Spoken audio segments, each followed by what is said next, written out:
Hello மக்களே, நம்ம இன்றைக்கி பார்க்க போகிறது என்ன அப்படின்னா சீத்தாப்பழம் வந்து எங்கள் வீட்டிலே உள்ளது. இது பாருங்கள் எப்படி இருக்குன்னு.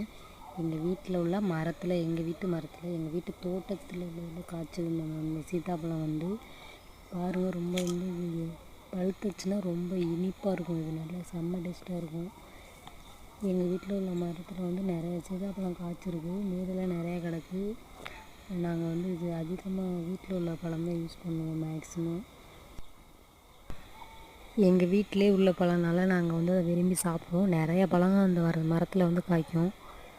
எங்கள் வீட்டில் கொஞ்சம் நிறைய இடம் இருக்கனால நாங்கள் அந்த மரம்லாம் கொஞ்சம் வீட்டிலே வச்சுருக்கோம். பழக்கன்றெல்லாம் எல்லாமே நல்லா காய்ச்சிருக்கு. அதுமாதிரி உங்கள் வீட்டிலலாம் இடம் இருந்துச்சா நீங்களும் உங்கள் சின்ன சின்ன பழக்கன்றுலாம் வாங்கி நட்டு உங்கள் வீட்டிலே சாப்பிடுங்க. அதான் டேஸ்ட்டு, அதான் ஹெல்தியும் கூட. சரி, ஓகே, தேங்க்யூ ஃபார் வாட்சிங் அண்ட் சப்போர்ட் மை சேனல்.